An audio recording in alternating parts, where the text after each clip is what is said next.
कहानी की शुरुआत होती है एक बड़े से समुंदर को दिखाते हुए, जहां वेल्स की एक फैमिली एंजॉय कर रही थी, जिन्हें एक छोटा बच्चा भी देख रहा था। वहीं नजदीकी कुछ मछुआरे वेल की फैमिली पर नजर गड़ाए बैठे थे और वो मौका देखते ही समुंदर में जाल फेंक देते हैं। इस जाल से बड़ी वेल्स तो बड़ी ही आसानी से बच के निकल जाती हैं, लेकिन बेबी वेल इन मछुआरों के चंगुल में फंस जाती हैं। यहाँ से सीन शिफ्ट होता है और हमें एक 14 साल के बच्चे जेसी को दिखाया जाता है। दरअसल जेसी एक अनाथ बच्चा है जो अपने 3 दोस्तों के साथ मिलकर पैसे मांग रहा था। अब क्योंकि जेसी अनाथ था तो लोगों को भी इस पर दया आ जाती है और जेसी को थोड़े बहुत पैसे मिल जाते हैं, जिनसे ये सब लोग खाना खाते हैं और साथ ही ये लोग कुछ खाना चुरा भी लेते हैं। रास्ते में इन्हें एक वैन दिखाई देती है जिसमें एक बड़ा सा केक रखा हुआ था। जेसी उस केक को उठाता है और फिर चारों मिलकर पार्टी करते हैं, लेकिन तभी इन्हें पुलिस देख लेती है और पुलिस की गाड़ी देखकर जेसी सभी लोग को अलग अलग दिशा में भागने के लिए कहता है ताकि पुलिस गुमराह हो जाए और ये सब बच जाए। इसी बीच जेसी और उसका एक दोस्त एक एडवेंचरस पार्क जैसी जगह में छुप जाते हैं, जहां एक स्प्रे की मदद से जेसी दरवाजे को खराब कर देता है। तभी उसकी नजर एक ग्लास पर पड़ती है और वो उसे भी कलर करने के लिए जाता है, पर ग्लास के उस पार एक वेल थी, जिसे देखकर जेसी बहुत डर जाता है और डर के मारे भागने लगता है। लेकिन ये वेल इतनी खूबसूरत थी कि जेसी एक बार फिर से पलट कर मुड़ता है और ग्लास से उसे देखने लगता है, पर इससे पहले कि वो कुछ और समझ पाता, पुलिस इन दोनों को पकड़ लेती है और अगली सुबह ऑर्फनेज का मालिक उसे छुड़वा लेता है। वो जेसी से बाकी बच्चों के बारे में पूछता है, लेकिन जेसी कोई जवाब देने के लिए तैयार ही नहीं था। इस पर वो बताता है कि अब से तुम अनाथ आश्रम नहीं बल्कि अपनी नई फैमिली के साथ रहोगे। असल में जेसी को ग्लेन और एनी नाम के एक कपल ने अडॉप्ट कर लिया था। थोड़ी देर बाद जेसी ग्लेन और एनी के घर होता है, जो उसे खूब सारा खाना और अच्छे अच्छे कपड़े भी देते हैं। लेकिन जेसी को यहाँ बिल्कुल भी अच्छा नहीं लग रहा था, बल्कि उसे तो बार बार वही वेल याद आ रही थी। नेक्स्ट मॉर्निंग ग्लेन और एनी दोनों अपने काम पर चले जाते हैं और जेसी को रेंडोल्फ के घर भेज दिया जाता है। रेंडोल्फ उसी एडवेंचर पार्क में रहता था जिसकी दीवारों पर लास्ट नाइट जेसी ने पेंटिंग की थी, इसलिए ग्लेन चाहता था कि जेसी उससे माफी मांगे। अब जेसी जब रेंडोल्फ के घर पहुंचता है तो वो देखता है कि दरवाजा पहले से ही खुला हुआ है।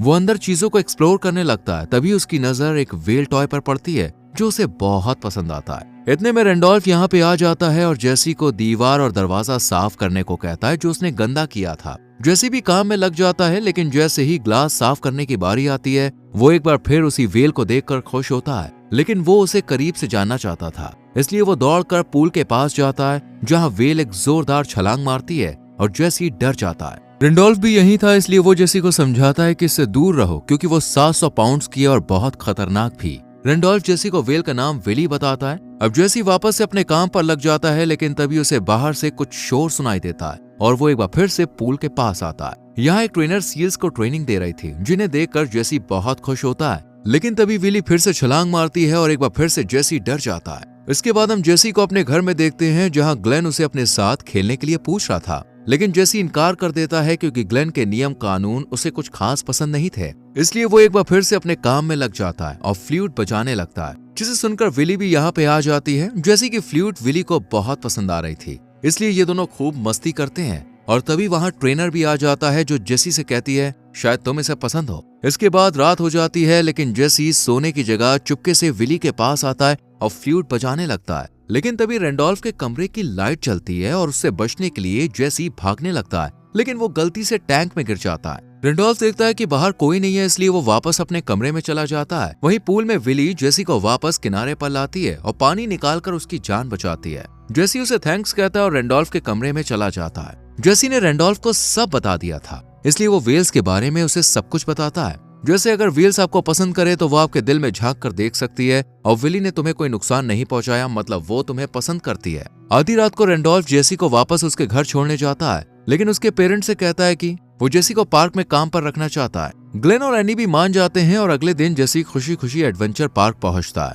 जहां वो देखता है कि विली के ऊपर किसी तरह का एक्सपेरिमेंट हो रहे थे। वो मार्केट से विली के लिए कुछ मछलियां लेने जाता है और वापस आकर उन्हें पूल में छोड़ देता है, लेकिन विली उन्हें वापस जेसी को दे देती है क्योंकि वो चाहती थी कि जेसी उसे खुद अपने हाथों से खिलाए। जेसी काफी डर रहा था, इसलिए वो विली से प्रॉमिस लेता है कि वो उसे काटेगी नहीं। विली भी गर्दन हिलाकर यस में जवाब देती है और फिर विली को खिलाने के बाद जेसी पहली बार उसे हाथ लगाता है। वो विली को खूब सहलाता है और यहाँ से जाने लगता है, लेकिन विली भी उसके साथ साथ चल रही थी और ये देखकर जेसी उसके साथ मस्ती करने लगता है। वो उसे हाथ हिलाने के लिए कहता है और विली भी ऐसा ही करती है। इसके बाद जेसी गोल गोल घूमता है और विली भी ऐसा ही करती है। दोनों खूब मस्ती करते हैं और ये सब रेंडोल्फ दूर खड़ा देख रहा था। वो तुरंत ट्रेनर को वहां बुलाता है और ट्रेनर जेसी की मदद मांगती है। जेसी भी विली को ट्रेन करने में ट्रेनर की मदद करने के लिए तैयार था और अगले ही दिन से विली की ट्रेनिंग शुरू हो जाती है। जेसी एक बड़े से पोल पर चढ़कर विली को मछली खिलाता है और विली भी उछलकर वो फिश खा लेती है। इसके बाद वो जेसी के साथ गोल गोल घूमती है, हाई करती है और जेसी को अपनी पीठ पर बैठाकर पूरे पूल का चक्कर भी लगवाती है। जेसी को भी विली की दोस्ती बहुत पसंद आ रही थी, इसलिए वो रोज विली के लिए फिश लेकर आता है। अब हमें कुछ दिन बाद का सीन दिखाया जाता है जहाँ जेसी ग्लेन के लिए खाना लाता है और उसे बताता है कि कुछ दिनों बाद मॉम उसे यहाँ से लेकर जाने वाली है। लेकिन ग्लेन को इस बारे में कोई भी जानकारी नहीं थी, इसलिए वो जेसी से सवाल जवाब करता है और जेसी गुस्सा होकर चला जाता है। घर आते ही ग्लेन एनी से इस बारे में बात करता है और दोनों के बीच बहस शुरू हो जाती है। जेसी जो अपने कमरे में था इन दोनों का झगड़ा देख लेता है और कमरे में रखी एक बोतल से कमरे का ग्लास तोड़ देता है। ग्लेन और एनी तुरंत जेसी के पास जाते हैं और उससे पूछते हैं कि सब ठीक है ना। जेसी बताता है कि उसे उन दोनों का झगड़ा करना पसंद नहीं है, इसलिए उसने ऐसा किया। तब ग्लेन उसे समझाता है कि दो बड़े लोग झगड़ते हैं, लेकिन इसका मतलब ये नहीं कि वो एक दूसरे से प्यार नहीं करते। अगले दिन जेसी फिर से पार्क में विली को फिश खिलाता है और उसके साथ अपना दुख बांटता है। दोनों बात कर ही रहे थे कि तभी जेसी का एक दोस्त यहाँ पे आता है और उसे अपने साथ चलने के लिए कहता है। लेकिन जेसी विली को छोड़कर कहीं भी जाना नहीं चाहता था, इसलिए वो उसे वापस भेज देता है। लेकिन जाते जाते वो इसे कार्ड देकर जाता है। इसके बाद जेसी वापस विली के साथ मस्ती करने लगता है और विली भी जेसी की तरह ही एक्टिविटीज करने लगती है।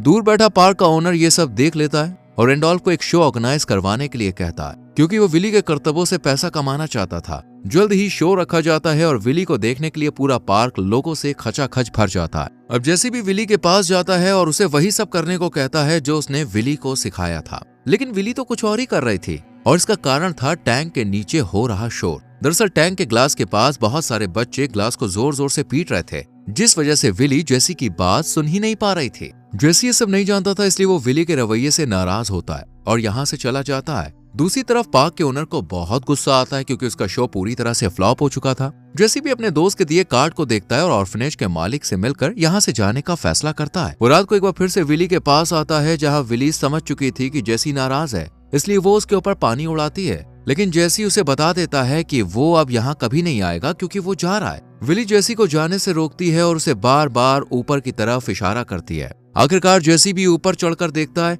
जहाँ उसे कुछ और व्हील्स नजर आती है जो असल में विली की फैमिली थी। विली चाहती थी कि जेसी यहीं रहे क्योंकि उसके जाने के बाद वो बिल्कुल अकेली पड़ जाएगी, क्योंकि विली अब जेसी को ही अपनी फैमिली मान चुकी थी। जेसी भी ये बात समझ जाता है और वहीं रहता है, लेकिन तभी उसे नीचे से कुछ आवाज आती है। जेसी जब जाकर देखता है तो वहाँ कुछ लोग पूल के ग्लास में होल कर रहे थे, जिसमें से बड़ी तेजी से पानी निकलने लगता है। जेसी तुरंत रेंडोल्फ को बुला कर लाता है, जो उसे बताता है कि काम जरूर ओनर का है, क्योंकि शो फ्लॉप होने के बाद शायद वो अब विली को बेचना चाहता है, क्योंकि मार्केट में विली की कीमत करीब $1 मिलियन यानी लगभग 7 करोड़ के आसपास है। लेकिन जेसी विली को उसकी फैमिली के पास छोड़ना चाहता था। रेंडोल्फ पहले तो जेसी की बात से इनकार करता है, लेकिन फिर मान जाता है और ट्रेनर की मदद से ग्लेन की कार के पीछे रखी बोगी में विली को रखकर जंगल की तरफ निकल जाता है। लेकिन ग्लेन इस सबसे अनजान था, इसलिए कार की आवाज सुनकर वो तुरंत पुलिस को फोन करता है, पर तभी एनी वहां पहुंच जाती है और ग्लेन को बताती है कि जेसी अपने कमरे में नहीं है, यानी कार जेसी लेकर गया है। ये सुनते ही ग्लेन फोन रख देता है। वहीं ओनर को भी पता चल चुका था कि जेसी, रेंडोल्फ और ट्रेनर विली को लेकर जंगल की तरफ जा रहे हैं, इसलिए वो अपने आदमियों को इनके पीछे लगा देता है। जबकि आधे रास्ते में जाते रेंडोल्फ की कार फंस जाती है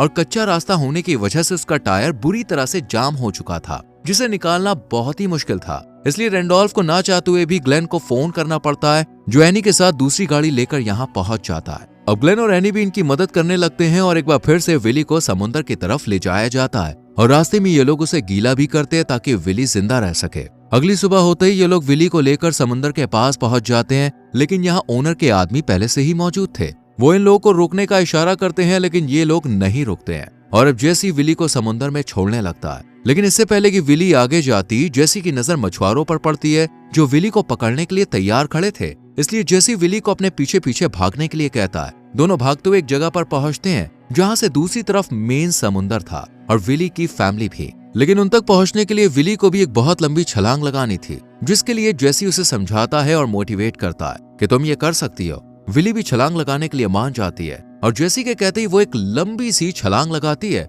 और सीधा समुद्र में उस पार पहुंच जाती है। यहाँ जेसी विली को आखिरी बाय कहता है और उससे कहता है, तुम मुझे भूलना मत और अपनी मॉम को मेरा हाय कहना। इसके बाद जेसी और विली एक दूसरे को आखिरी गुड बाय कहते हैं और फिर विली अपनी फैमिली के पास लौट जाती है। इधर जेसी रोने लगता है क्योंकि वो विली से अलग हो रहा था और वो उसे बहुत याद आने वाली थी। ग्लेन और एनी उसे गले लगा लेते हैं और इसके बाद से ही दोनों के बीच की जो दूरियां थी वो भी खत्म हो जाती है और इसी हैप्पी एंडिंग के साथ ये मूवी खत्म होती है। वेल दोस्तों, कैसी लगी आपको एक बच्चे और व्हेल के बीच की ये दोस्ती? कमेंट करके जरूर बताएं। वीडियो को लाइक और शेयर करके चैनल को सब्सक्राइब करें, बेल आइकॉन प्रेस करें जिससे आने वाली मूवीज मिस ना हो। Bye bye.